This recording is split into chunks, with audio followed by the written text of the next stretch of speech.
پھر وہ مروہ کی طرف دوڑی۔ جب بیچ میں ایسی جگہ آتی جہاں بچہ نظر نہیں آتا تھا تو ماں کا دل بے چین ہو جاتا۔ وہ تیز دوڑتی، پھر پہاڑی پر چڑھ کر دیکھتی، کچھ نہیں، پھر صفا، پھر مروہ، پھر صفا، پھر مروہ۔ اس طرح حاجرہ علیہ السلام نے 7 چکر لگائے۔ یہ صرف دوڑ نہیں تھی، یہ ایک ماں کا درد تھا، یہ یقین اور بے چینی کا سفر تھا۔ یہ وہ عمل تھا جو اللہ کو اتنا پسند آیا کہ قیامت تک کے لیے حج اور عمرہ کا حصہ بنا دیا۔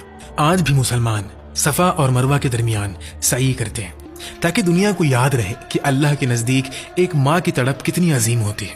جب حاجرہ علیہ السلام آخری مرتبہ مروہ پر پہنچے، انہیں ایک آواز سنائی تھی۔ آواز اسماعیل علیہ السلام کے قریب سے آ رہی تھی۔ وہ گھبرا کر اپنے بچے کے پاس دوڑی۔ جب قریب پہنچی تو دیکھا کہ اسماعیل علیہ السلام کے قدموں کے نیچے سے پانی پھوٹ رہا ہے۔ اللہ نے جبریل علیہ السلام کو بھیجا تھا۔ انہوں نے زمین پر پیر مارا اور وہاں سے زمزم کا چشمہ جاری ہو گیا۔ ایک بنجر زمین سے پانی نکل آیا۔ جہاں کچھ نہیں تھا وہاں اللہ نے زندگی پیدا کر دی۔ حاجرہ علیہ السلام خوشی اور حیرانی سے پانی کو دیکھ رہی تھی۔ پانی چاروں طرف بہنے لگا تو انہوں نے اس کے گرد مٹی اور پتھر جمع کرنا شروع کر دیا اور بولی، زمزم یعنی رک جا۔ نبی علیہ الصلوۃ والسلام کا فرمان ہے کہ اللہ اسماعیل علیہ السلام کی والدہ پر رحم فرمائے۔ اگر وہ پانی کو روکنے کی کوشش نہ کرتی تو زمزم ایک بہنے والا چشمہ ہوتا۔ حاجرہ علیہ السلام نے خود بھی پانی پیا اور اسماعیل علیہ السلام کو بھی پلایا۔ اب وہی پانی ان کے کھانے اور پینے کا سہارا بن گیا۔ کچھ ہی عرصے بعد ایک قبیلہ پانی کی تلاش میں وہاں سے گزرا۔ انہوں نے وہاں پانی دیکھا تو حیران رہ گئے۔ انہوں نے حاجرہ علیہ السلام سے اجازت مانگی کہ کیا ہم یہاں رہ سکتے ہیں؟ حاجرہ علیہ السلام نے فرمایا، رہ سکتے ہو، لیکن اس پانی پر میرا حق رہے گا۔ انہوں نے بات مان لی۔ اس طرح مکہ میں آبادی شروع ہوئی۔ اسماعیل علیہ السلام اسی ماحول میں بڑے ہونے لگے۔ یہ سب ابراہیم علیہ السلام کی اس دعا کا نتیجہ تھا جو انہوں نے اپنی بیوی اور بچے کو چھوڑتے وقت مانگی تھی۔ اے میرے رب، میں نے اپنی اولاد کو ایک بے آباد وادی میں تیرے مقدس گھر کے پاس بسایا ہے تاکہ وہ نماز قائم کرے۔ تو لوگوں کے دلوں کو ان کی طرف مائل کر اور انہیں پھلوں سے رزق عطا فرما تاکہ یہ شکر گزاری کرے۔ دن گزرتے رہے، اسماعیل علیہ السلام جوان ہونے لگے۔ ابراہیم علیہ السلام وقتاً فوقتاً مکہ آتے اور اپنے گھرانے کی خیریت معلوم کرتے۔ پھر ایک دن وہ آزمائش آئی جسے سن کر انسان کا دل کانپ اٹھتا ہے۔ ابراہیم علیہ السلام نے خواب میں دیکھا کہ وہ اپنے بیٹے اسماعیل علیہ السلام کو ذبح کر رہے ہیں۔ انبیاء کے خواب وہی ہوتے ہیں۔ ابراہیم علیہ السلام سمجھ گئے کہ یہ اللہ کا حکم ہے۔ سوچو، وہ بیٹا جو 86 سال کی عمر میں ملا، وہ بیٹا جس کے لیے ساری زندگی انتظار کیا، وہ بیٹا جو اب باپ کے ساتھ چلنے پھرنے کے قابل ہوا، اور اب حکم آ رہا ہے کہ اسے اللہ کی راہ میں قربان کر دو۔ ابراہیم علیہ السلام نے اپنے بیٹے سے کہا، میرے پیارے بیٹے، میں نے خواب میں دیکھا ہے کہ میں تمہیں ذبح کر رہا ہوں، بتاؤ تمہاری کیا رائے ہے؟ انہوں نے کہا، اے ابا جان، آپ کو جو حکم دیا گیا ہے اسے پورا کیجیے، انشاءاللہ آپ مجھے صبر کرنے والوں میں پائیں گے۔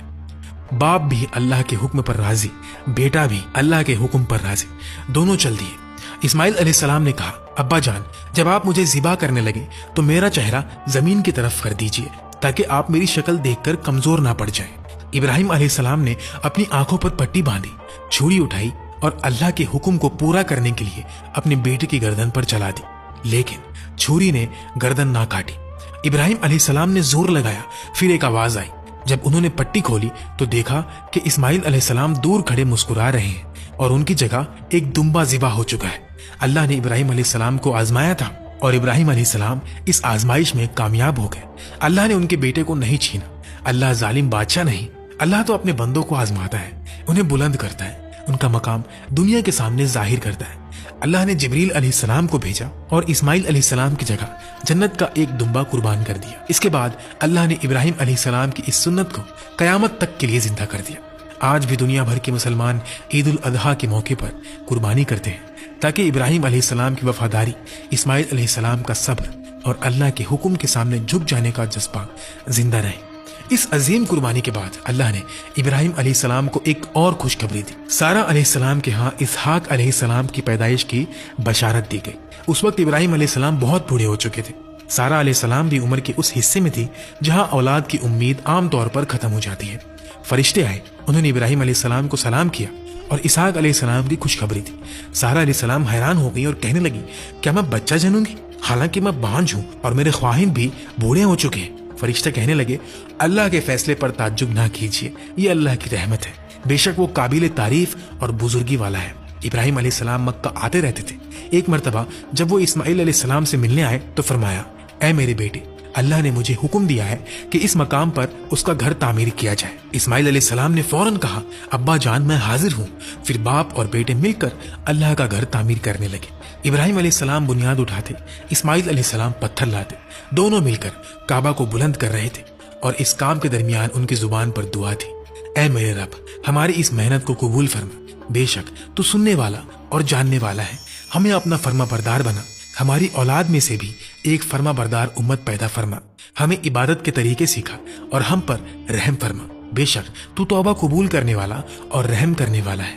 اے ہمارے رب، انہی میں سے ایک رسول بھیج جو ان پر تیری آیت تلاوت کرے، انہیں کتاب اور حکمت سکھائے اور انہیں پاک کرے، بے شک تو غالب اور حکمت والا ہے۔ یہی وہ دعا تھی جس کا نتیجہ صدیوں بعد محمد صلی اللہ علیہ وسلم کی صورت میں ظاہر ہوا۔ کعبہ کی تعمیر کے وقت اللہ نے جنت سے ایک پتھر بھیجا جسے حجر اسود کہا جاتا ہے۔ روایت میں آتا ہے کہ یہ پتھر پہلے نہایت سفید تھا، پھر لوگوں کے گناہوں کی وجہ سے کالا ہو گیا۔ جب کعبہ تعمیر ہو گیا، اللہ نے ابراہیم علیہ السلام کو حکم دیا، لوگوں میں حج کا اعلان کرو۔